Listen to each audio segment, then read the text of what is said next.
So I go there in this delegation, and there's 4 of us, and they just pulled out the red carpet for us. And the highways in Turkey, they just go slow. I mean, it's at a snail's pace. And we had a police car in front and a police car in back, and we had these sirens going, and we just were able to go down the emergency lane as fast as we needed to get to where we wanted to. And it was like I said, it was really surreal to be in this big, limousine van, fully decked out, and then being treated, in such a nice way. Welcome to the Where Have You Been podcast. I'm your host, Bill Ream, and each week on the pod, I have conversations with incredible guests from all walks of life. Expect to hear funny, crazy, emotional, life-changing, and even sometimes life-threatening stories and experiences that will entertain and inspire you. As always, I appreciate your likes, subscriptions, ratings, and reviews wherever you are listening. It doesn't sound like much, but it truly helps the pod get to the ears of more people who may enjoy it. And check out the website, whybpodcast.com, for links to the socials where you can find pictures from the guests and their stories, and also buy merch if you're so inclined. Now let's get to this week's episode. Thank you for being here. Welcome back in, as always, to another episode of the Where Have You Been podcast. I am your host, Bill Ream, with you every week. And as in every other week that we've had an episode, I have a great guest. I have to say fantastic. I always say fantastic, and I feel like great diminishes the level. So I think I'll keep it with a fantastic guest, a great speaker, and a great storyteller from what I understand. And I think we'll find that out today together. I have John on the episode, and I'm hoping that you're okay with letting our listeners know who you are, John. So take it away. Who are you? Absolutely. Thank you so much for allowing me on your show. I appreciate that. So who am I? I am a team alignment navigator. That's from my upbringing. By the time I was age 22, I had traveled to all 50 states, 8 Canadian provinces and territories, and 19 countries. And because of that, I gained a real great appreciation for culture and how to deal with people from different places around the world. With that, I've been able to have many leaders of organizations, companies, gain buy-in from their teams by using culture as a way of getting the people to come in and take over the mission and vision in the same way that the founder does. I help founders of tech companies and other types of organizations gain the access to understand how to relate to their people and how to get their people to understand what it is their mission and their legacy is, so they can all ride the same wagon at the same time and get things done. That's a really fantastic thought process to bring people basically to the same level, maybe not the same level of knowledge, but the same level of buy-in. And what a great method, I think. So you're doing that through, what mediums are you doing that through? So first of all, my company's name is Mutual Prosperity. I believe that everybody is a piece of the puzzle of life, but also the piece of the puzzle of that company. And what we need to do as leaders is help those people be inspired, empowered, so they can thrive and help the company thrive by adding value in a way that only they could do. So I tell the leaders how to put margin around that puzzle piece that person is filling, so that they have a little bit more room to grow. And as those pieces dovetail each other, then the company, the organization can soar. I have a program called Sync, SYNC, Synchronize Yourself Naturally Within Your Community. And this is basically a toolkit that I've gathered throughout 35 years of corporate life and working all around the world and trying to understand how you deal with language in an organization, making sure that everybody's speaking the same language. When you have a company, you've got people who speak in finance, people who speak in factory, people who speak in PR, and people who speak C-suite. And they don't always mesh. And there's all these acronyms that these different groups use. So rather than dealing with silos, you try to get them to speak on the same page. So I have a language alignment matrix and help people pull things together there. Then it's also dealing with the culture and dealing with the orbs of influence. So how do you relate to the people that you report to and the people who report to you in your organization? But then outside the organization, you have people that are your providers. They're people who could be your virtual assistant, but they're actually part of your team. But you're not calling them your team. You need to make sure that you pull them in and you utilize them as like a board member or whatnot. And so you're all speaking the same language. And if you're all tied together, then you're able to move things forward. The yourself part of things, that was synchronized. The yourself part happens to be, I'm a Jack Canfield certified methodology trainer in the success principles. And the success principles is really, how do you become the best person you can be? And this is really, how do you become a leader? And that's how, taking 100% responsibility for things and how you deal with the minutia of leadership. The N is naturalize. And this is taking foreign concepts into your life in a way that makes it more natural. So I often talk about intuition. And even though intuition is in each one of us, some people are able to use it better than others. But even though it should be a natural thing, people don't naturally know how to use it. And so I help people learn how to use that better. And then learn how to use something like Nunchi from Korea. That's how to read a room. Like, the Koreans are really good at going into a boardroom and seeing how they fit in and seeing where they want to be and how they need to get there. So teaching different techniques like that from different places around the world. The C is communitize, and this is basically understanding how to use tribal aspects. I worked in the Middle East. I had foster brothers who were Navajo that I learned about tribal aspects, and I was really fascinated by that. And when you're able to get the tribal aspects, the familial part is really the good part, but you want to get rid of the silos. And so anyway, that's synchronize yourself naturally within your community. And that's what I use as a toolkit to help these leaders and people for people to become leaders. And how much work do you have to put in when maybe you go into someone hires you for an industry that you're not so familiar with? Maybe how much work do you have to put in to understand their framework, maybe even their terminology, even though you're not really trying to use that? When you go in to actually speak with the community of workers there. So, a very good question, and it's very interesting that my life has been what it is to bring me to a point where I can do what I'm doing.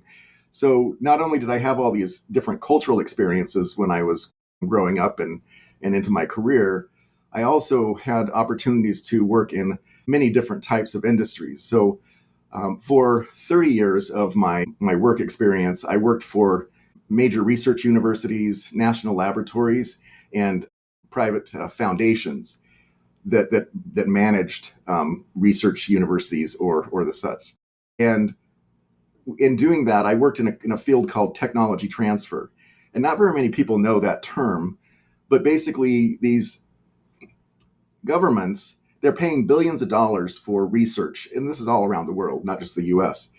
And what they realized is that if they didn't have somebody take a fiduciary responsibility, somebody actually hold the intellectual property of the research results that were produced in the labs, that there was never able to get the technologies out the door. So if you look at your cell phone, many of the components in the cell phone, your GPS, the touch screen, all the data components, a lot of the apps and everything came from university research.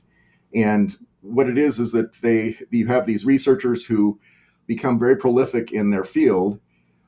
Me, as a technology transfer professional, I would look at those technologies in their nascent state, in their very early stage, and determine whether or not that would become something that would make a good product or a service that would help the people. And ultimately, after doing triage, basically understanding if it was valuable, then we'd go through and determine if it should be patented or have trade secrets, trademarks, different copyright issues for software. We would be doing those types of things and getting the intellectual property protections in place, as well as then working on marketing and trying to find suitors for it. Now, the suitors that we would find, oftentimes, there would be larger companies we would license things to, but oftentimes we would have these entrepreneurs who would be very interested in the technology to take it to the next level. Larger companies want to have something that's had been tested and proven more, and that's why you have these big buyouts of these startup companies after many years of being successful. So that's the field there. I was in dealing with the software, IT, data side of things, and because of that, I ended up working in, pretty much every field that you can imagine. Anything from computer science to biotech to pharma to energy, environment, material science, and having dealt with all these different technologies and all these different markets, I've had to dig in and figure out how I learn about these technologies and these markets in a quick way. And so I've had to be a good study in regards to how to do that. Am I perfect in all these different things? No, I'm a jack of all trades, but it's fairly easy for me to be able to go in and see how that technology or that thing that company is doing, how it works, and then get to a little bit better understanding as how that deals with the market, and then I can get a feel for how to deal with them personally, so that I can really do what I need to for them to do what they need to do. It's really excellent. It's really fascinating too, actually.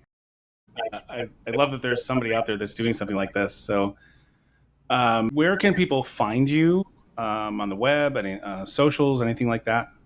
So John Taylor McEntire on LinkedIn, and then my company is Mutual Prosperity, so mutualprosperity.com.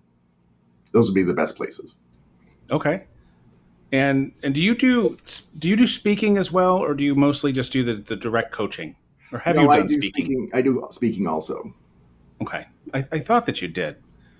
So yeah, so there's many ways to find you and take advantage of your wealth of knowledge and your services. So excellent. Well, if you don't mind, let's kind of steer into the travel part of it, which I know, like you said, it has a lot to do with the basis of how you became kind of who you are and started this business that you have today. You were one of the questions I like to ask up front is, like, was travel a part of your life at an earlier age, or when did it start? Well, we kind of already answered that. So, and you could feel free to evolve a little bit more or dive more into that, and I'm sure you will. But I guess I'm just going to jump right into the main question of the show then at this point, John, which is, where have you been? And you kind So of mentioned like an overview, and you don't have to tell every place. You sure, can jump in with a story, whatever you'd like to do.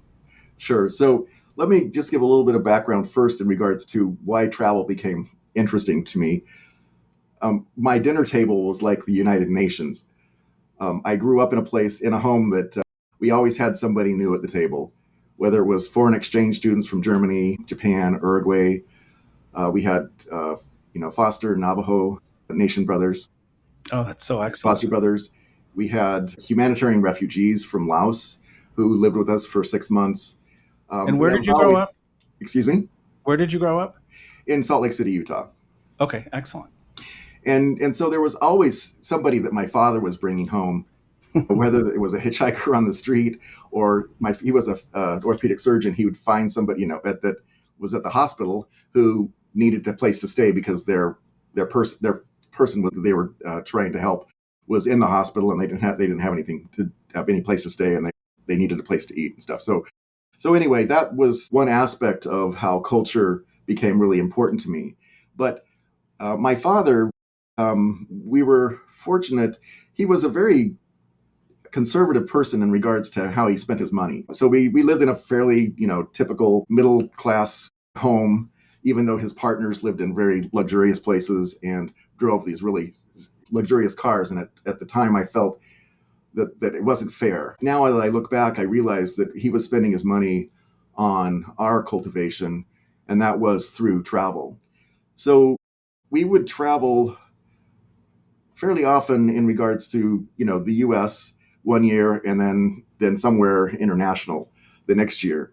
And it wasn't always that way. It was probably more that we were domestic. But the trip that I remember the most from my childhood was a time when we went through from Salt Lake City to Las Vegas, and then to San Diego, and then down to Tijuana.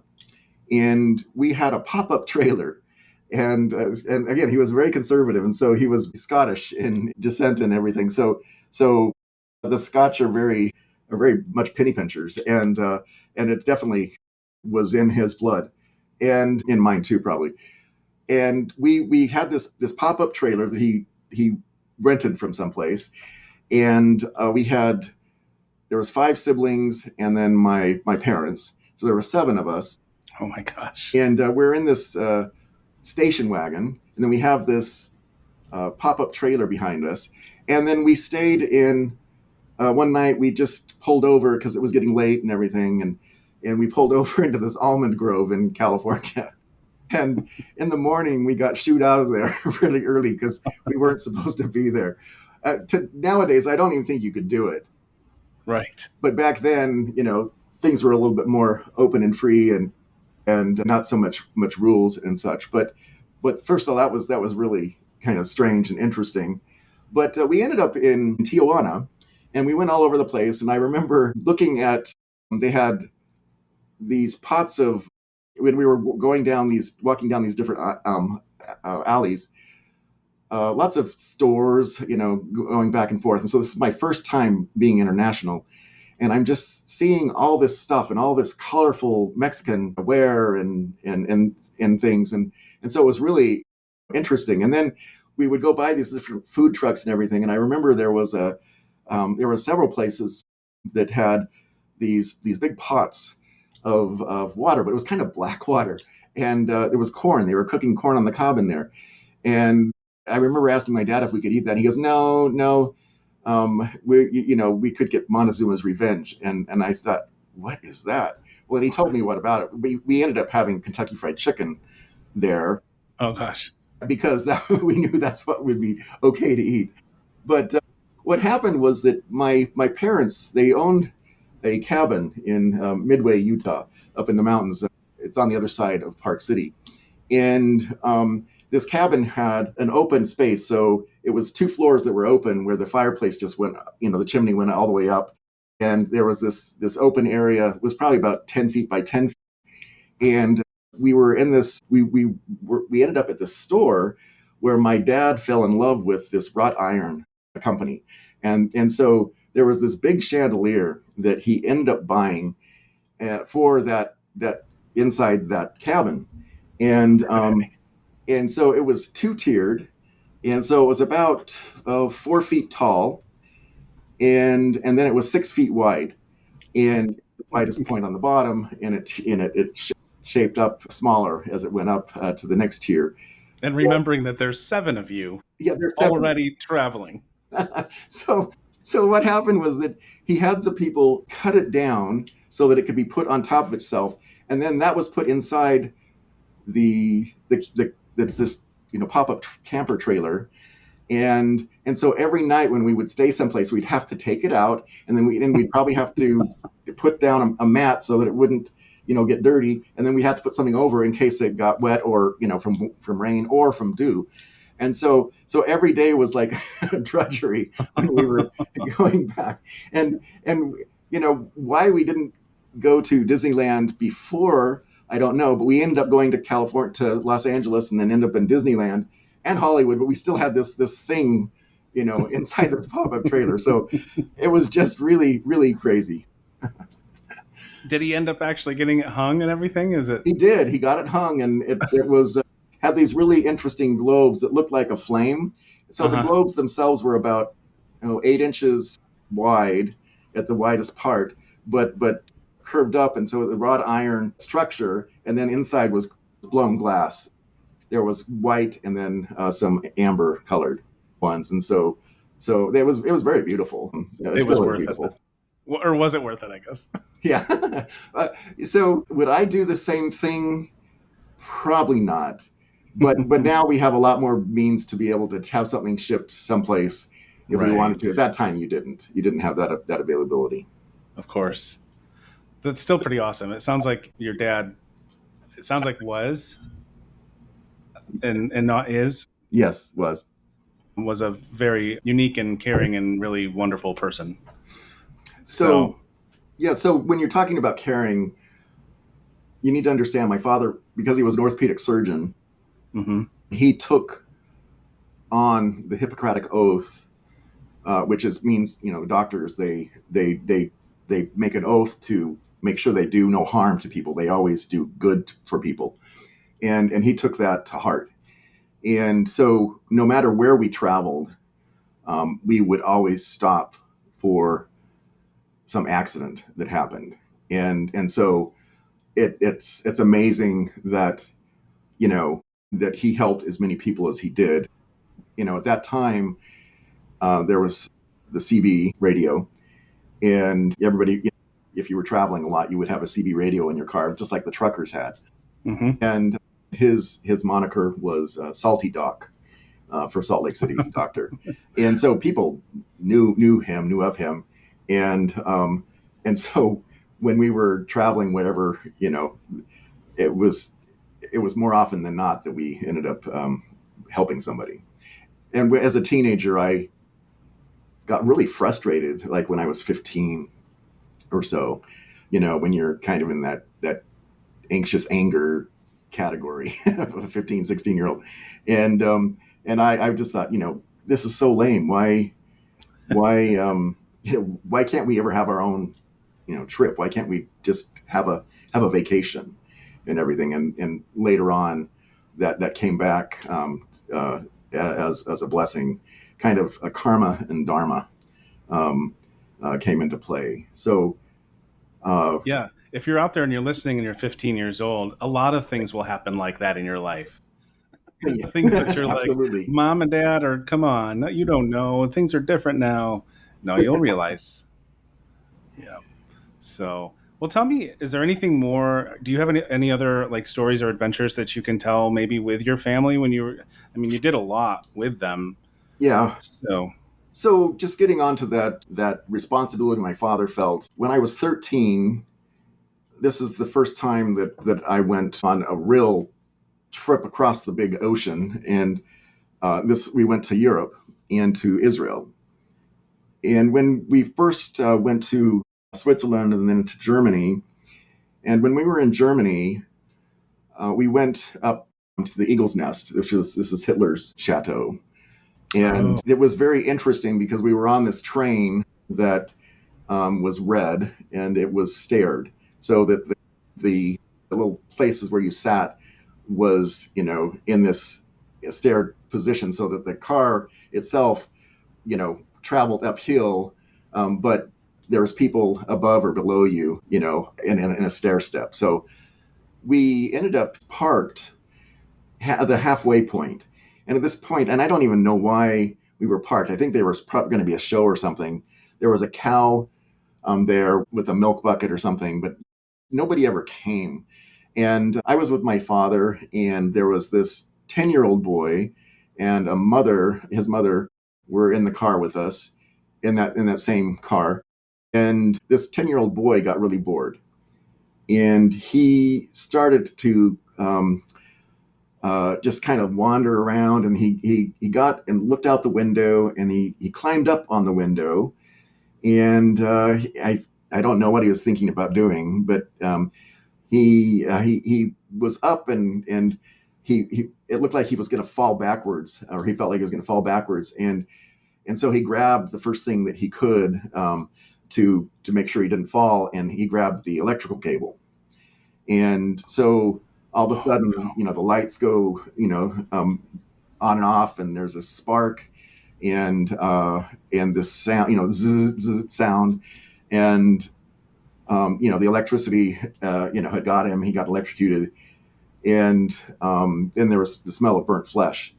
Oh my God. And what happened was that he should have fallen outside of the car. I don't know. It was like something pulled him in, and then because my father was there, and because of his mentality to, always help, he was able to, once we got to the top of the mountain, there was still a little bit of snow, And so he was able to use the snow and the first aid kit and take care of this kid. Now, this mother and son were on this tour with us, and it was a 2-week tour, and this was like day 2 of that tour. Oh gosh. And if my father wasn't there, um, I don't know what would have happened with the boy. But the boy ended up not having to go to the hospital. The paramedics, took care of him, bandaged him, and got things better because they had more supplies and stuff. But he was able to continue the whole 2-week trip with us going to Israel. Wow. That's incredible. That's incredible. What was it like to see what did you call it? The crow's nest? Is that what it was called? Eagle's Nest. Eagle's nest. Yeah, so Do you remember? I remember.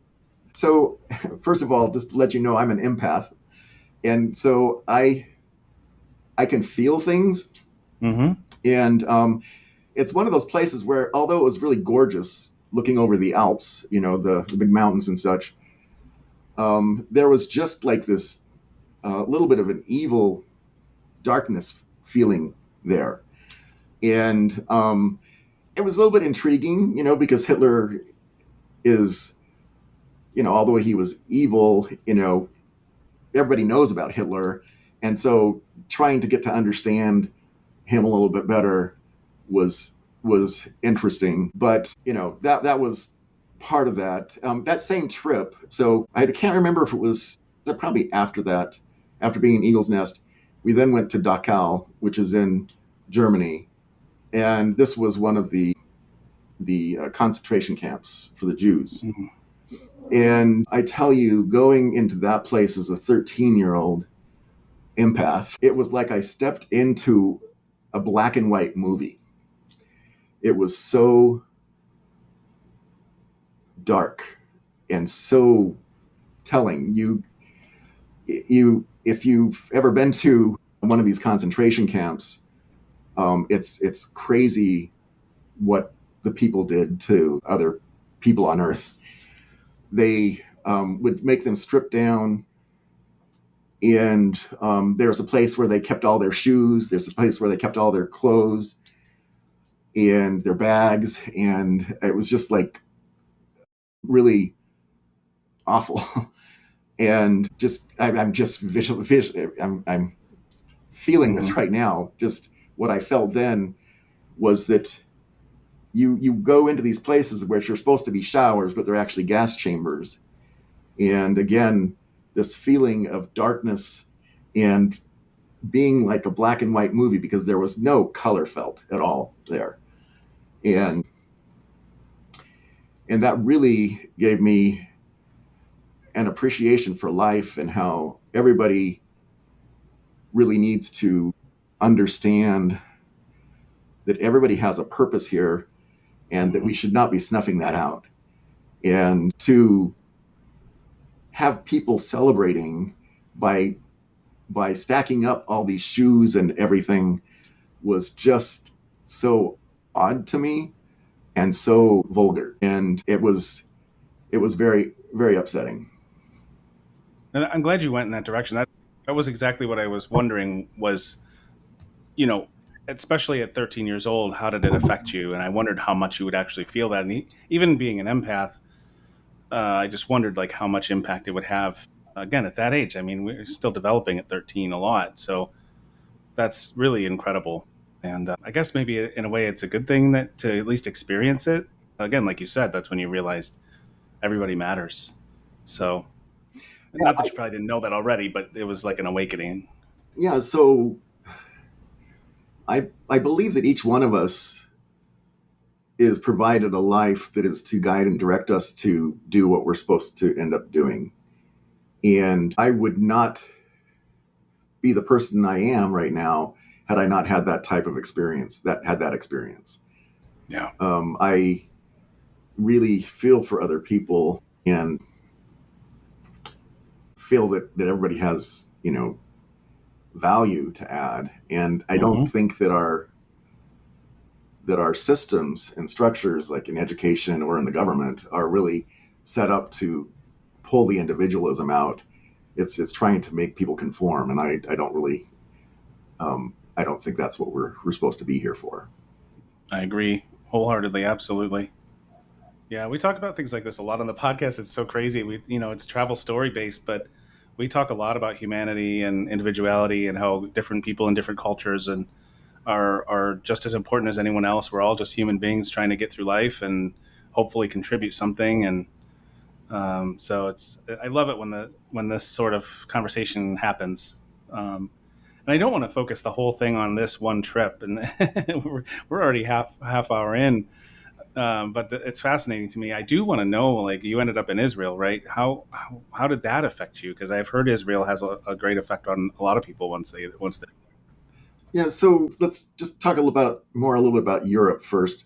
So we went to Germany, Switzerland, then Germany, and Belgium, and then ended up in Italy. In Rome, the Colosseum was just like amazing. Mm-hmm. The Vatican was crazy in Vatican City. Just thinking there was this little city that actually had a lot of control over the world for a long time. Yeah. And then Paris, and all these different places, but just how distinct each place's culture was so really vivid for me, and that's where I think I also gained more appreciation for the beauty of the art and the architecture and the lifestyle that people had. So going from Rome, we flew to Tel Aviv, and then when we were in Tel Aviv, we stayed at a hotel right there on the water.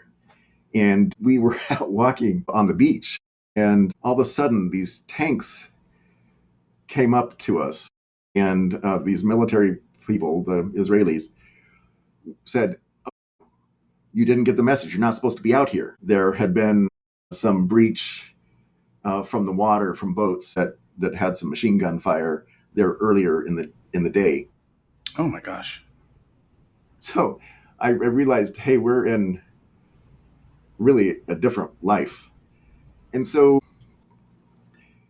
being Christian, it was very interesting being in Israel and seeing the places where Jesus lived and was, and I got a really good feeling as to what places were more imagination than were reality.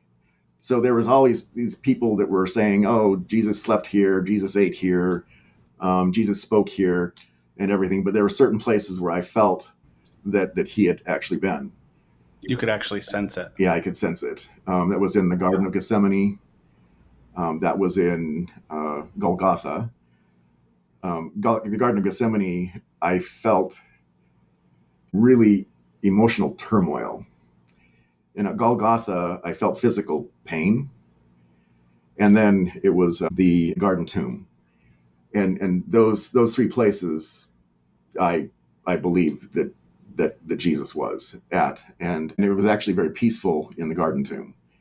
So there was other places like where he was born. We went to Bethlehem, and we were in a bus, and so there was a bus of about 75 people, I think, were on this tour, and we had to stop for an hour and a half on the road because there had been a shootout in Bethlehem earlier, and so they had to clear things up and make sure things were safe before we could drive in there. So again, it was just kind of touch and go. And at 13, very vivid in regards to, wow, this is like really different than what we live in America. And really appreciated the fact that we had safety and security, in our country, where these people are there's constantly something potentially going on. Yeah. Man, it sounds like this trip in particular was really impactful on your life. Yeah, very much so. Wow. Would you say one of the most, if not the most impactful?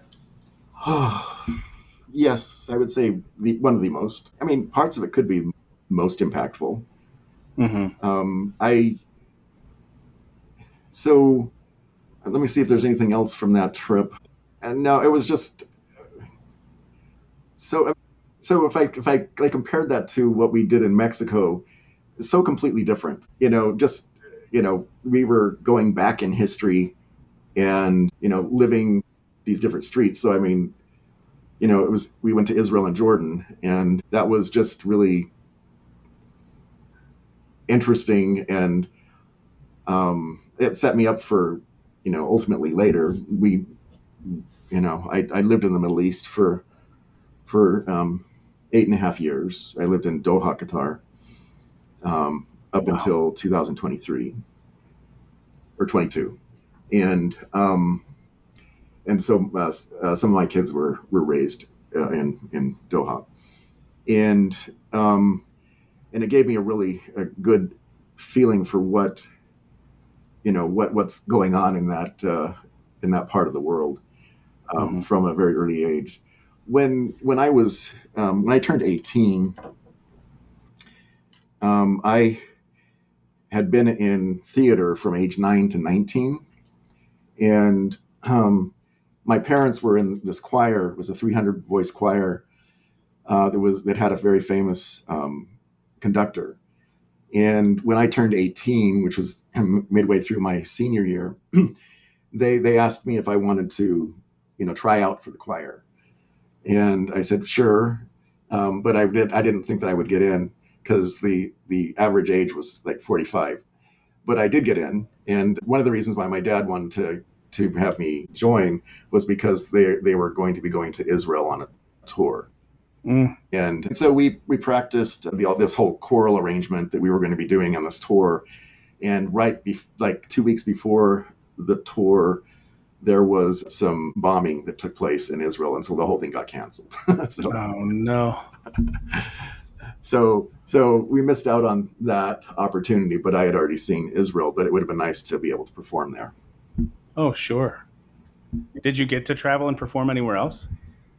With that whole tour was canceled because Oh everything wow. was pretty messed up in the Middle East, but also in a little bit in Europe.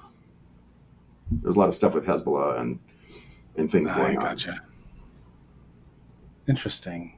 So what else? I mean, so you've sung, or maybe you still sing. You've acted. What else have you done? So when I was from 9 to 19, I uh, so I talked a little bit about intuition as one of the things that I help people understand on the naturalized part of the sync method. And intuition has been a really big part of my life. When I was 9 years old, we had another group of people over for dinner on a Sunday afternoon. And one of the ladies stayed longer, and we had seen that lady in a musical at a playhouse in the city that night before. And I was laying on the sofa listening to my mom and her talk, and I was just enthralled with what she was talking about, how the theater was just so exciting and interesting. And then she told my mom, she says, "Oh, Nancy, in a month there's going to be tryouts for The Sound of Music. You ought to try out." And my mom just said, "Oh, that's so silly. I could never do that," and everything. But when the lady left, I had it in my mind that I was supposed to go to that tryout. So I told my parents that I'm supposed to go to this tryout. And they just kind of patted me on the head and said, "Oh, that's really cute, John, but you never sung in front of anybody before, and you don't even Hmm. talk to anybody. So how could you get on stage?" So they just kind of placated me over the next couple weeks. And so every night at dinner, during carpool, whatever, I would just bring it up. And finally, a couple days before, because they hadn't said that they would do this, they were really concerned that I would get hurt or whatever, not Hmm. being chosen, whatnot. And I said, "Well, if you're not going to take me, then I'm going to take the bus." And that would take me into a very dangerous part of town. And so they took me, and I was in the audition, and there's like hundreds of people in this audition. My number is called. I go on the stage, and I tell the accompanist to play Edelweiss, and I sing Edelweiss, and this big voice comes out. And that set the stage for that next 10 years. And So I, awesome. I did, minor things in television and in some movies, just bit parts. And I was on the Jerry Lewis telethon and met a whole bunch of different actors, Glenn Close and Bob Denver from Gilligan's Island and Bob Wow. McGrath and so just a lot of different players, and it was just very, very interesting. And so I did stage theater, and some of that was school stuff, some was community, and then some was professional that I got paid for. And then I did some dramatic recordings and vocal recordings. I was a soloist in the boys' choir in town, and so had done a lot of traveling with those groups. That's excellent. I dabbled in some like theater stuff just with a small group back when I was in my 20s, and I loved it. And I probably could have made a career out of something like that if I would have set my mind to it back then. It was really a lot of fun. I really enjoyed it. You talk So, about the career thing, and when I got to college, so let me just back up a little bit. So I was doing the theater thing, and because of certain childhood traumas, which I understand better now, my father was great in being provider and everything, but he was very domineering with my mother, and so I felt like I always had to protect my mother. And my mother was very neurotic, and she had fractured her back, and so she had back surgery and such. And my dad didn't necessarily want to come home to complaints because he was always dealing with that at work. And so I ended up, taking care of my siblings for a while there by cooking, cleaning, doing the dishes, doing laundry, making lunches in the morning because I was trying to fill in for my mom so she wouldn't get in trouble. And then also at 11, I was really interested in work. And so I started working for my dad's office. So that was my first job. And that's about the same time that I was getting paid for what I was doing acting wise. And then I had about 20 different types of jobs in my youth. And it was just kind of walking in other people's shoes. So trying to gain an understanding as to how people, this wasn't what I was trying to do. This is what came out of it.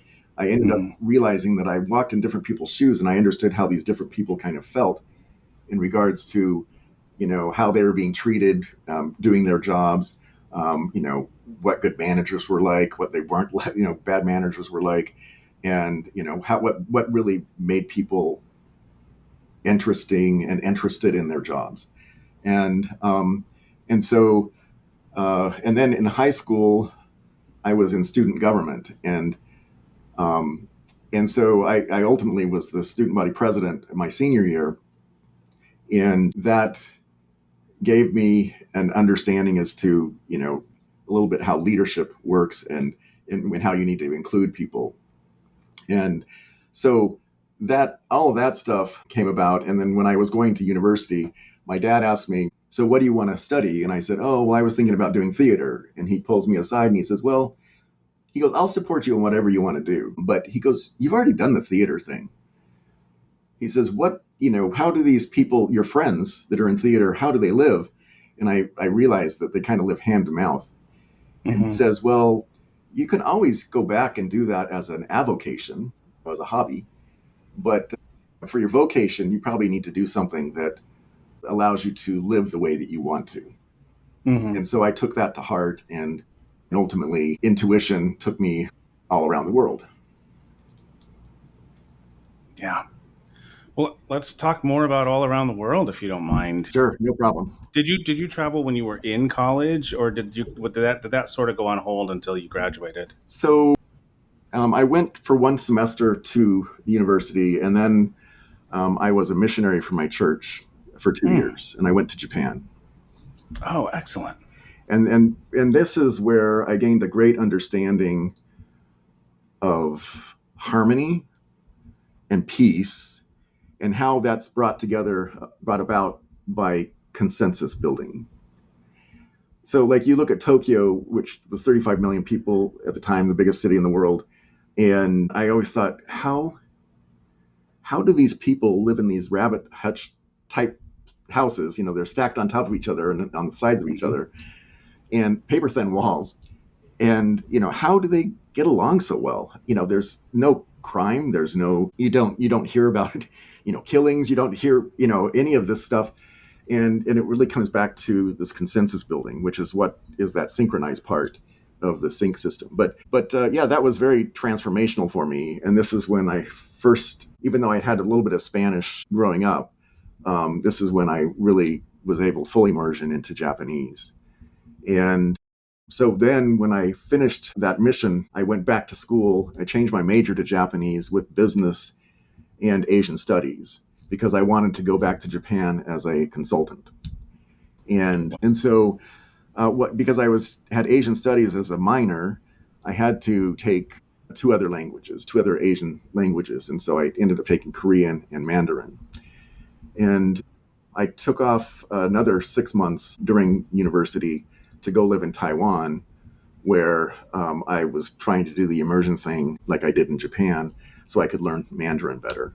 And it was a very, very great experience. I have lots of fond memories of Taiwan, and learned a lot about Chinese history. Even though I had studied it because of my Asian studies minor, I was able to live it and understand how the Taiwanese feel about the war that they got separated, that they separated themselves from mainland China during Mao's situation, and just kind of understanding how all those politics, all those different things happen. It was very interesting, but Taiwan was wonderful, and being able to use when my Chinese wasn't fluid, I would be able to use Japanese and English to be able to communicate things. So that's where I learned that language is there's derivatives there, and we can use different ways to communicate. So with Japanese having kanji,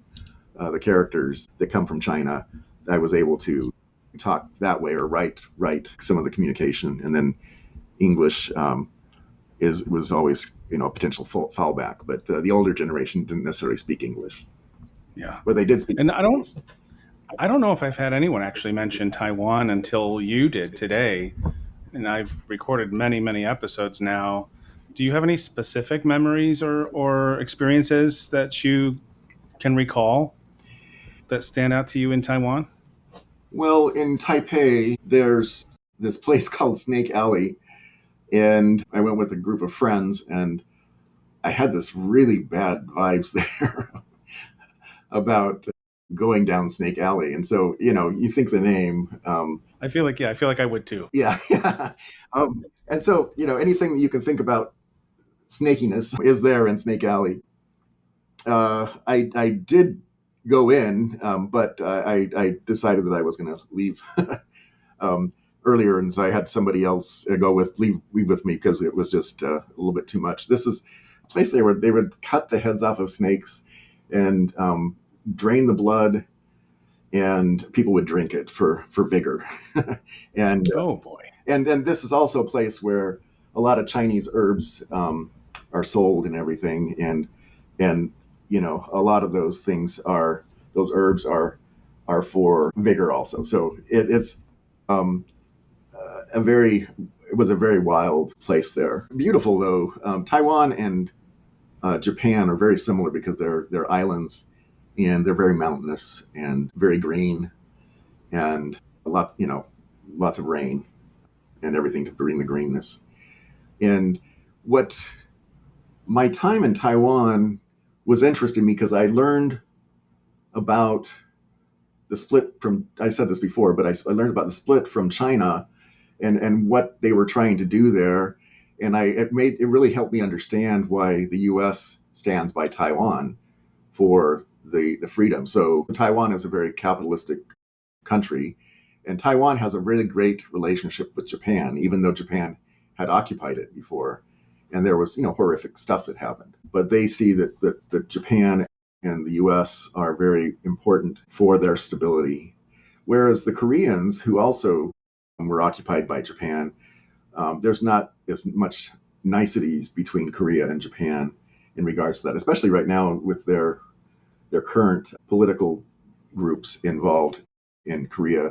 They're more closer to China and North Korea right now. This group is. My wife is Japanese, so these things are pretty pretty close to us, and she watches Korean dramas a lot and such. But the thing is that when later on in my life, when I went back after university, we lived in Japan. I was a consultant for 5 years, and one of the people that I worked with on a particular project, he was the inventor of the VCR, and I was working in regards to this VCR, this new mode of VCR, and working with all the Japanese manufacturers and the Korean, Chinese, and European manufacturers. What this person, his name was Eldon Coralini. He was of Basque descent, so the Spain region is where his family came from, and they lived in mainland China. His family owned woolen and cashmere mills, and were very, very wealthy. So they had a summer home in Tokyo, and he went to school in Switzerland. And then when Mao came into place, into power, everybody that was up in the upper crust, they were eliminated. And so his parents were killed. Oh my gosh. He was 18, and he had to walk across a bridge into Hong Kong, and he had guns on his back, and he felt like he was going to end up in the water, but he got into Hong Kong, and then he was able to get 3 PhDs and whatnot. Very, very interesting person. But I learned from that the issues of communism, and how communism doesn't care for the people; it cares for the power. Right. And so anyway, that was very interesting to have seen the Taiwan side. And now I've actually done consulting for the Chinese government too, and traveled in China, and just seeing the similarities and differences is interesting. The written word, the written characters in Taiwan are the old Chinese characters. When Mao took over, they changed the characters to be less ornate.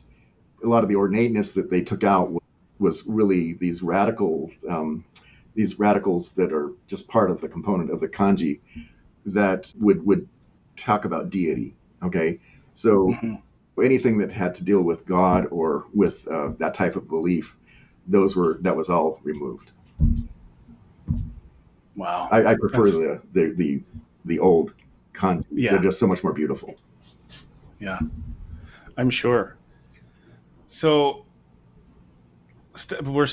feel like we're going to miss so much because we're at your college years right now and beyond. I mean, we talked about since then a little bit because you've done some consulting and you spent some time in these places, but not that we need to go chronological anyway. But again, I feel like we're missing a whole bunch of different travel you've done, and maybe in between, or even like when you were doing consulting, like did you have time when you're living, say you're living in Japan for 5 years or whatever the case is, did you have time to travel other places from there and do other little vacations or travels, or were you pretty much there? So we were pretty much there. When we moved to Japan, we had a 6-month-old son, and then we had 2 daughters born in Tokyo.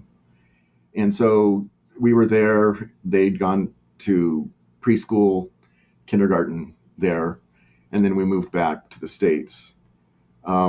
During that time, I did travel for business back and forth to the States and such. I mean, nothing, dramatic or anything. When we lived in Doha, we traveled extensively, and I was traveling all over the world to speak and to deal with different licenses that I was putting together and different activities. So when I would travel to a conference to speak, I would often take my wife with me, and we ended up in Thailand, a beautiful country. And the thing about Thailand was that when I was 13, when I was 13, I was Prince Chulalongkorn, the crown prince in The King and I, and I remembered my lines. And when I was in Taiwan or in Thailand, I was at the royal palace, and I did my lines. I put a post out on Facebook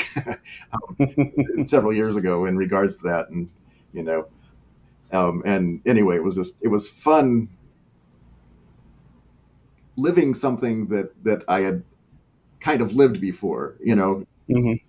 even though it's all make believe. It was just very, very beautiful. Thailand was really beautiful. But my wife, she's an awesome cook, and so she would go with me to different places, and she would take cooking classes. So she was while I was in my conference for a few days, she was taking cooking classes in Thailand in an open air kitchen, and with the market next door, and well, a market down the street, and then there was a garden and everything. So we get really extremely good Thai food and Mm-hmm. Italian food because we did the same thing in Italy. So it's um, that was something that was really nice to be able to share with my wife on different trips. That we could go there, do our own things, and get what we needed to out of it, but also share with each other. Yeah, and that's I was going to ask you when you would go for these conferences and these speaking engagements and things like that. Would you try to make sure that you had extra time so that you could actually explore the area, especially if it was somewhere you'd never been before? Yeah, so like that conference was maybe 3 days, and we would be there for maybe a week, and be able to see different parts of Thailand, in or wherever we were. When I spoke in, so I was doing some consulting for the Chinese government, and it was in regards to technology transfer, and so I ended up in Shenzhen, which is just an amazing modern city with all these high tech companies and such, and then Fuzhou, and then I spoke in Hong Kong that same trip. So I spoke in those two places, then in Hong Kong, and then I took some time off and went to Macau, which was just like so surreal because it's so different from mainland China Hmm. or Hong Kong. It's got a Portuguese feel to it, and and so I'm just really into architecture, and to see all these different architectures, and to then realize the differences between Hong Kong, which has this British flair to it, and then China, Macau, and then comparing that to Taiwan. Um, it was all very, very interesting. But again, all the food in these different places is different too. Sure. Yeah, they all have different influences, right? Yeah. So, yeah, really awesome. I want to make sure we were because I can't believe I'm looking at the clock. I see we're already over an hour. I I want to make sure we don't miss any of like the most like when you sit down to talk to somebody about just true travel and your experiences that you've had and funny stories or things like that. We're sitting over a beer or a cup of coffee. What are some of those that we're missing? Whether it was work stuff or maybe more recent or anything that's impacted you. Sure. So when we were in Doha, Qatar, I my family would be come back to the states in the summer because it gets so hot. It's 115, 120 degrees um, often, and so they would go to the states, and so I would have a month and a half, maybe 2 months that I would be there by myself, and because we were afforded lots of time off, and if Ramadan came at a certain time, at the end of Ramadan, there's what's called Eid, and then there's a second Eid. So Eid is this big celebration, and so in Doha we got a week off for that, and then we get a week off 60 days later for the second Eid. And so one of those Eid times, there was other friends of mine, actually from church, that we're all the husbands, fathers that are there doing the slugging around doing work. And so we took a trip to Turkey, and that was just like really fascinating. Turkey is one of the most incredible places because it has so much history from all over the place. The Ottomans, when they were in charge of Turkey, when they would capture some other civilization and put it underneath them, they would always bring these relics with them. And so they're just amazing things from Egypt and from all over the world there in Turkey. And so I had gone to Turkey, and that was the first Eid. And then the second Eid came about. My family was back home. And that was like in, I think, the end of August or September that year. And so we had another week. And so I said, oh, we'll go to Turkey. And so I've been to Turkey 7 times. And each time has just been fascinating. We stayed in Turkey. We went to Cappadocia, and Cappadocia is in the south, and it is this beautiful area that had volcanic activity, 3 different volcanoes in the area. And so you had all this ash, and it's like this pink sandstone type mountains. And what's interesting about Cappadocia is that when the Romans didn't like the Christians, a lot of Christians ended up going into Turkey, into Cappadocia, and these ashen mountains, they're very easy to carve. And so you had these cities going down like 5 to 10 levels into this rock, and you had places where the animals stayed and where the people stayed, and little chapels and places where the food was prepared or stored. And it was just fascinating to see these lives there and everything, how people lived, and how big and vast it was. And they just went from hill to hill to hill, and you would never even know that these were there because there was only a few places where the outlet was. And Okay. and so this is where they really were able to be there secure and everything. And the Romans just kind of went over them. They didn't even know they were there. So that part of history was very interesting. We stayed in a cave hotel, Mm-hmm. and that was interesting. We had we have 6 kids, but our 2 youngest were in middle school and high school there in Doha. And so when we were there, we did all these things that they want to do, but we did this hot air balloon over the Cappadocia peaks, and it was just amazing. All the balloons and just the sights there, and just so different. The Turkish food is just so amazing. About Turkey, I ended up being in a diplomatic delegation for Doha, for Qatar, going to Turkey.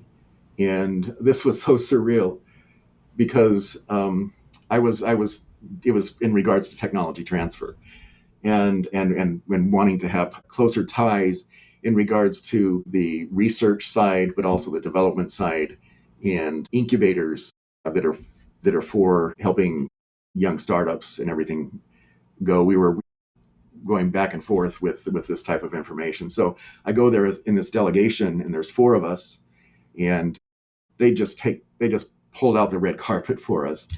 And the highways in Turkey, they just go slow. I mean, it's at a snail's pace.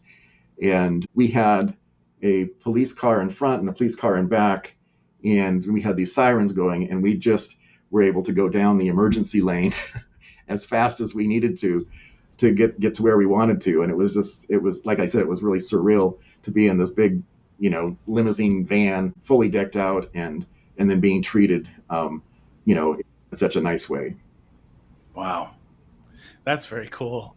And when I'm hearing more and more, it's funny because I don't remember Turkey really coming up as a topic, but more and more recently, I'm hearing people talk about Turkey. I actually had a guest who's living there right now, and I'm hearing just wonderful, wonderful things about it from everyone. And so it's very quickly moving up my list of places that I really need to get to. So, I have so many different Turkish carpets and different things from Turkey. There's just so much to do there and be there and get there, and so much culture. And the people on the business side, they're they're really astute, and really polished. And in the world, there's several different groups that I think they work really well in business. And the people from Singapore are definitely top there. Then Turkey, and then the Philippines, which is more service oriented. But all those different places, they exude quality, and it's just interesting how those cultures that have the ability to accentuate the positives of themselves, and to really build on that. They build these unique cultures that just excel. yeah, and it sounds like you, as a human being, are very much a student of different. How do I want to put this? I guess places and cultures, and it's not you don't.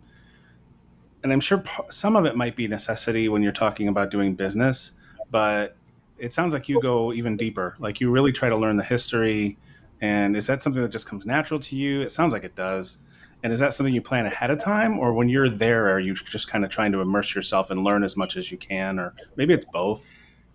It is both. So whenever we go on a trip, I'm always the one that does the planning, and I'll dig in and just kind of see, hey, you know what can we do that's off the beaten path that gets us into understanding more how these people live?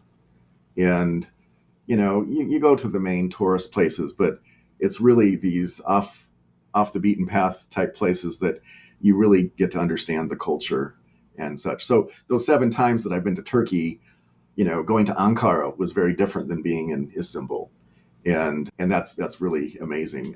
And talking about that, another place which is really fascinating is Morocco, and Morocco has these.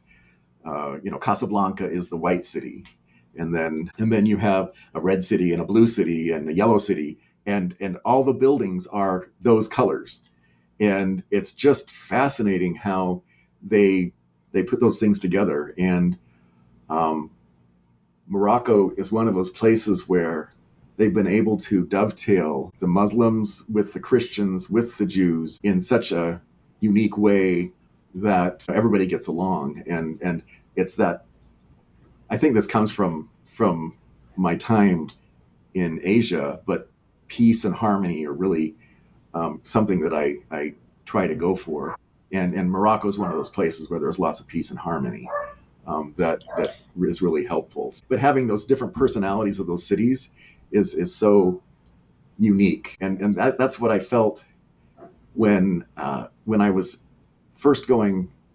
When I first had that first big trip, when I was 13 to Europe and then to Israel. That's when I really understood that all these different cities in Europe, they all have their own different flavors and customs and cultures, and it's so nice to have that tapestry, to be able to go from one place to another. And so, when here in the States, I think that we need to be more careful in regards to how we let each state or city, have their, continue to have their own culture, and to celebrate that rather than try and make everything the same. I think it's really important to do that. When I said that when I was growing up, I had those a family of humanitarian refugees stayed with us. They were from Laos, and what was really interesting there was it was a husband and a wife, and then their 3 kids, and then the husband's sister, and the sister. So they lived with us for 6 months, and the sister, she ended up getting engaged and got married, and they got married at our house. And so there were all Wow. these Laotian women that came in, and they brought these big chopping blocks and these big cleaver knives, and they made these pork dumplings, which were just incredible. I mean, just Mhm. so incredible. Just to watch them put the plastic sheets out on the floor, and in the kitchen and in the dining room, and all of them, 5 or 6 of them, you know, building this meal, and it was just so vivid and so exciting. And um and so so food was always became a really important thing for me in regards to understanding culture. And so Yeah. whenever I've gone someplace, that's always been a big component of what we would be doing there.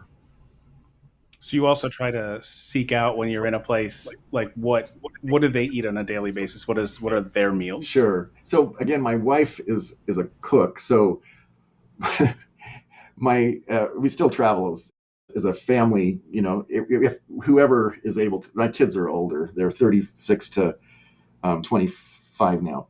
And anyway, whenever we travel, one of the first places we go, which they always roll their eyes at, is my wife needs to go to a grocery store, and she needs to go and see, what is it that they're selling there, what do they buy.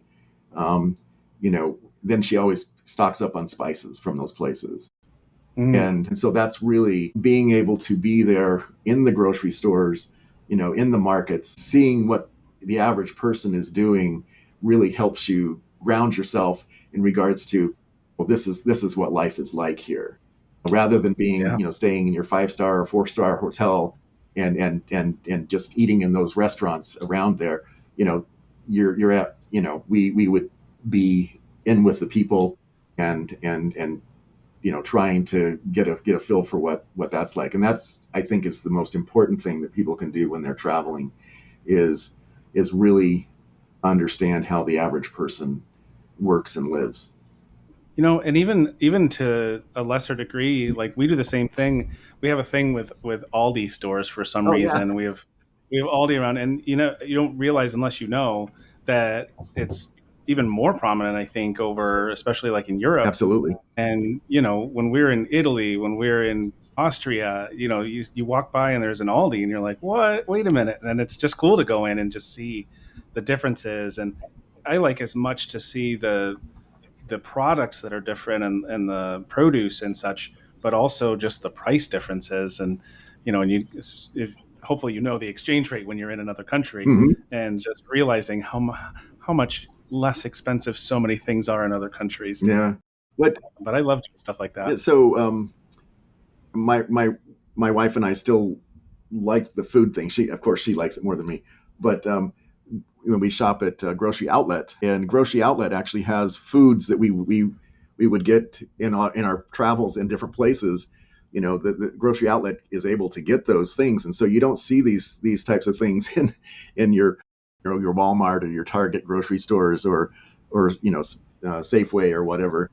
Hmm. And so that's really nice. But we found that you can really get some good things at the Grocery Outlet in that same regard. We don't have an I wish Aldi's we had here one here. in our city is still too small, but we've had all these other places, whether Yeah, it's in the States or abroad. yeah. So listen, in the interest of time, I want to make sure any other place in the world that you've been that we've missed, that there's, because you've been, I'm sure, a number of other places that we didn't even talk about. I want to give you the opportunity to talk about any other place that we've missed. Sure. So when my fifth kid, son, when he graduated high school, when we were in Doha, we asked him where he wanted to go, and he decides he wants to go to New Zealand. so, so New Zealand is like one of the farthest places to go from that part of the world. Yeah, And I feel like it's the farthest place from almost yeah, anywhere. absolutely. Somehow that happens. And so we end up flying to Australia, to Sydney, and then to New Zealand. And we were in the airport in Sydney for 8 hours. Actually, we were there for 9 hours. But if you're there for more than 8 hours, you have to pay their tourist tax. So we had to pay tourist tax for 4 people, when we didn't even get to go outside the airport. you know, so it really made Jeez. us frustrated. But we got to New Zealand, and New Zealand is just amazingly pristine. It's such a beautifully green place, and we did so many different types of things there on the Sydney Bridge, or not the Sydney Bridge, the what's that, Auckland Bridge. My kids did bungee jumping, and then we did the Lord of the Rings Hmm. type tours, in seeing Hobbitville, and that was like totally amazing. And then around that same area where they had filmed a lot of the horseback riding scenes and stuff. We did horseback riding there. And New Zealand, the food was expensive. The staying there was expensive too. So it's not a cheap place. And but they had these great meat pies that were just incredible. The flavor was just so amazing. And then we went and uh, as we were driving around, we found there was this blueberry patch or whatever, orchard, and so we went and picked blueberries, and they were just incredible, and they were really large. And what else did we do there? Just going from north to south in a car. was just so freeing, and being able to see it in so many different ways. My kids went on a water trek for a day, and my wife and I went to a smaller island, and by boat, and then we got back together and we shared notes in regards to what each other did. And theirs was really active, and climbing up rivers, and Mm-hmm. going through waterfalls, and all this stuff. And um, we did a helicopter ride there, and that was Oh, amazing. nice. So, but again, it's just so pristine there, and so beautiful. I definitely would like to go back there. Um, Yeah, anyone that's listened to more than a few episodes has probably caught one where I mentioned my daughter lives in New Zealand. She's in oh Wellington, wow. and I haven't been there yet. I've been lucky enough; she's lived there for a couple of years, and she tends to keep making it back home every year at least once. But I will be there in the next year or two for sure. Oh, you have to go, and Yeah, you'll enjoy it so much. Again, the food is just amazing. The food is of such high quality. It's all organic, and you just feel so healthy when you eat outside the country, outside of the U.S. yeah, yeah. And but yeah, that's great. Talking about your daughter, I have a daughter and a son. My oldest and my youngest both live in Hawaii, and so Mm, so it's nice to be able to yeah. have some some reason to go to Hawaii and such. So that's always fun. It's more, Hawaii is more commercial than I think New Zealand is, just because of what it is. But because my kids live in Hawaii, we get to see a little bit more than just the regular tourist traps. Sure, absolutely. Yeah, and again, I've never heard maybe one bad word about Hawaii. I think maybe I had one guest who was like, I don't know if I need to go back to Hawaii, but everyone else is just raves about its beauty and its culture. And so, again, it's another place I've not been, but I will get to. So, so where else are we missing, John? Before we end with my final five questions. Um, when I was in high school, we took a trip. We drove from Utah to New York, Washington D.C., Philadelphia. Did the big tour of all the historical sites, and that gave me a real good understanding of American history and the importance of independence and the Declaration of Independence, and the founding fathers. And so being able to put that in perspective in regards to how other countries have, it's a kingdom, or how the different governments work, was definitely something that was interesting to me. But yeah, there's a lot of different trips all over there. Spain, I've been to several times, and I took my family there. Oh, we went. My wife's favorite place is Sicily, and so we went to Malta, and then took a ferry to Sicily, and then those two places were just amazing. The food is just incredible, and then just Hmm. the the the outdoor markets and such is beautiful.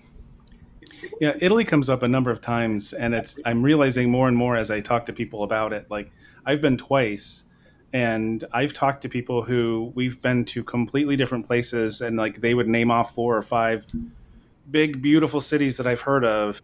I go, oh yeah, geez, I forgot about that place. I got to go back because I got to go there. And then you mentioned Sicily, which for some reason never comes up, even though we talk about Italy a lot. And it's like, geez, I've got to get there too. Like I probably have to make another two or three trips to Italy to get to all the places that I want to get to there. And it's every place I've been in Italy has just been incredible. So in my company, Mutual Prosperity, one of my goals in the next 5 to 10 years, I want to have three of these centers, and they're what I call a Nemawashi center. Nemawashi is the term, a Japanese term, which means digging around the roots. Ne is root, and mawasu is to dig around. And this is a gardening term which helps in making sure that transplanting a bonsai tree goes well with less trauma. And it's also a cultural term. So it's when you're digging around the roots, for business, you're laying the foundation. Anyway, these Nemoashi centers would be helping these startups that get started, and then maybe 3-4 years down the road, they're starting to have some success. They've gone from 4 people to now they're 50 to 100 people, and they're getting ready to be sold. When there's that merger and acquisition that takes place, there's a lot of trauma that takes place in that regard.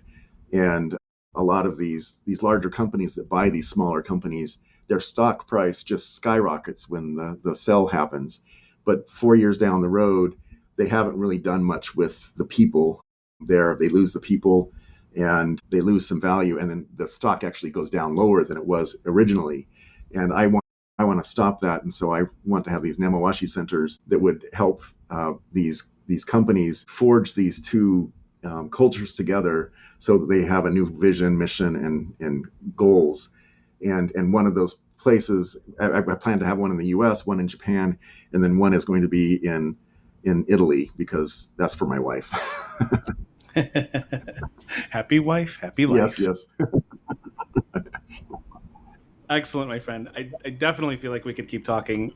Maybe we should do this again sometime down the road. I would love to do that with you. Sure. And by all means, if anything, if sometimes it happens where I get through these 5 questions and something spurs a memory for you that you'd like to expand on, you're more than welcome to do so. I'm not in a rush. I just like to be a little bit mindful of and respectful of your time as well. Sure. Thank you. So, question number 1 is, and if you've heard any of my episodes, you've heard the questions. I don't know if you've gotten that far, and I hope some of these are a surprise.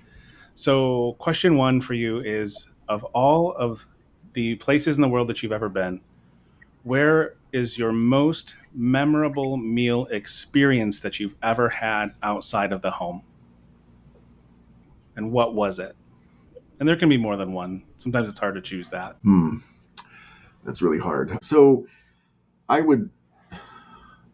And I'm not just picking on you, by the way, because your wife is the best cook in the world that you've ever had. And so I always say outside the home. So. Yeah. So first of all, the food in Japan cannot be rivaled anywhere else. Even the Italian food in Japan or the French food in Japan is just stellar. But I would say that staying at a ryokan, which is a Japanese inn, and then having the regular Japanese style meal, where you have all the small dishes and everything. Each one of those little dishes is so tasteful and so beautiful, and it's and each thing just kind of goes to the next. So you have maybe 20 dishes that you're eating from.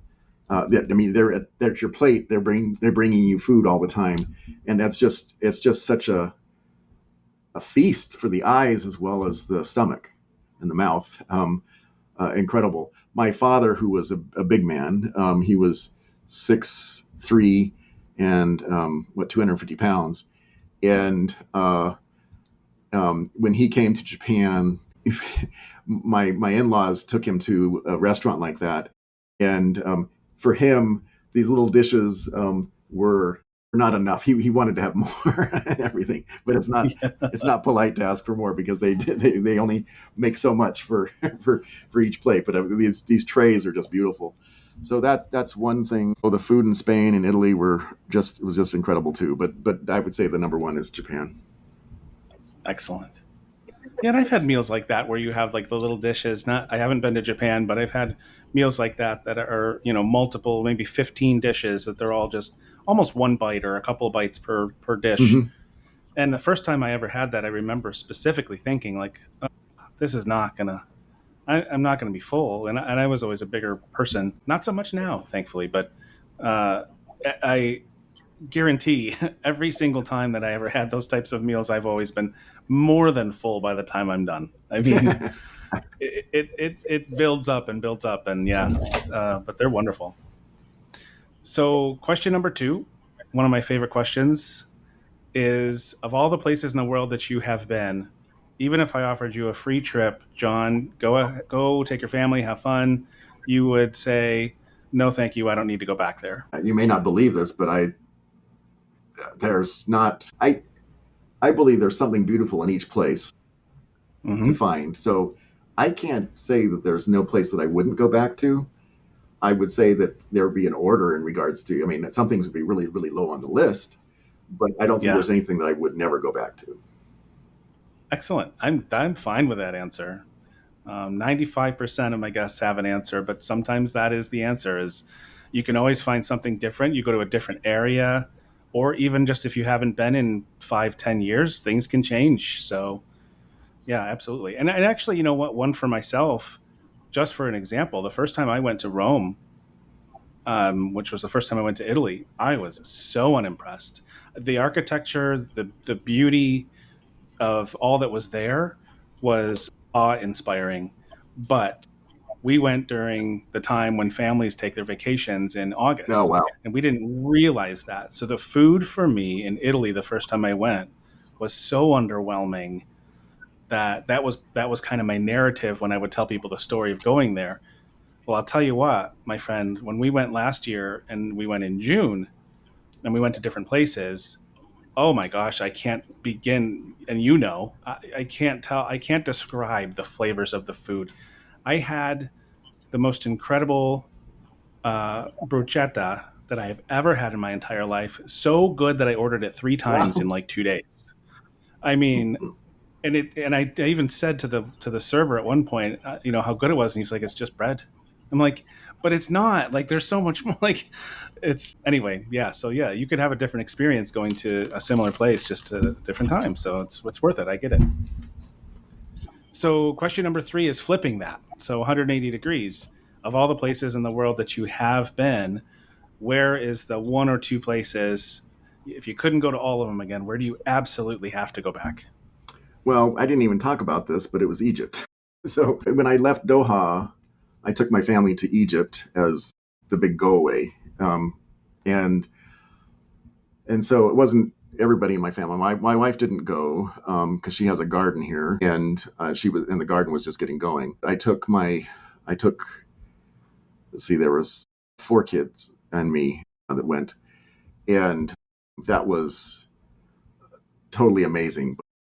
A week and a half is not enough time to see everything. And there's so many different cultures inside Egypt, which is actually really interesting, which I didn't realize before. What is a good amount of time, do you think? I mean, not having spent more than a week and a half, but what would you plan for if you were to do it again? At least 2.5 weeks. Yeah, that's incredible. So Egypt is the place. So question number 4 now is, of all the places in the world that you have not been, and I don't want to say bucket list. I say this every time because bucket lists can be very long. Where are the one or two places in the world you've never been that you absolutely must get to? Well, I would like to go to the area of like Romania, the Czech area. I haven't been in those countries yet. I just Prague just seems fascinating to me. It is. That's where my daughter went to school before she moved to New Oh Zealand, wow. and I was there a couple of times, and it is. That is a place I'll go back. Yeah. Yeah, it just seems. I mean, just how beautiful the architecture is, and Hmm. lots of things that came from there. And yeah, it's different from other parts of Europe. Yeah, very much. Yeah, there's some very much very a lot of uniqueness that's there for sure. All right, and the final question is an easy one because you'll already know the answer. So, of I guess what plans do you have going on already, like on your docket? Where are you going? Hmm. So I'm trying to do a speaking tour. Um, I've got a visualization on my wall here where I want to go to, let's see, it's Dubai, Abu Dhabi, Doha, Muscat, Riyadh, Jeddah in Saudi Arabia, Mumbai in India, Kuala Lumpur, Tokyo, Seoul, and Singapore. And so that is a dream speaking trip for me. Is there already some planning going into that, or is it just still in that phase It's still in of? that phase of visualization. Yeah, gotcha. So nowhere set in stone that you're going later this year or into next year. No, my company's fairly young and developing, and I've still got to get things to a point where that makes sense to do that. Gotcha. Gotcha. Well, John, this has been wonderful. You've told some really unique tales that I have never heard the likes of, and I'm sure the listeners would agree. Is there anything you'd like to add or say before? Just for people who have not ventured far away from where they have grown up and where they live, take it to heart that there is more out there to see. And by seeing these different places and meeting these different people, you understand how small the world really is and how important it is that we get to understand and be able to live each other's cultures. It's a way of unifying and bringing harmony into the world. Absolutely, and it expands your mind. It expands your empathy. It expands humanity. It's a really wonderful thing. Yep. So thank you so much, John, for taking the time with me. Stick with me for a minute after I hit stop, if you don't mind. Okay. Just, I'll be following along, and I wish you the best of luck with your company, and I hope that you achieve all of those things that you're planning to do. Great. Thank you so much. Enjoy it. Thank you, John. And there's another episode of the Where Have You Been podcast in the books. Thank you so much for listening today. There was another great guest with some great stories, as always, and I hope that you will support all of the guests by checking out the show notes and going to their web pages, seeing any socials and projects that they may have going on. And please, again, I'll ask as always to like, subscribe, rate, and review the podcast. It really does help to allow the podcast to grow and reach more people, and I appreciate you for doing that. Also, if you haven't done so, check out the website, whybpodcast.com, where you can find blog posts. If you'd like to be a guest, please register to be a guest on the site, and check out the merch page. There's some really cool stuff if you're interested in representing the pod, along with some other cool travel items and apparel that I'm working on every day as well. Join me again next week for another great guest with more incredible stories. New episodes drop every Sunday just after midnight Eastern Time. Until then, thank you for being here, and have a great day.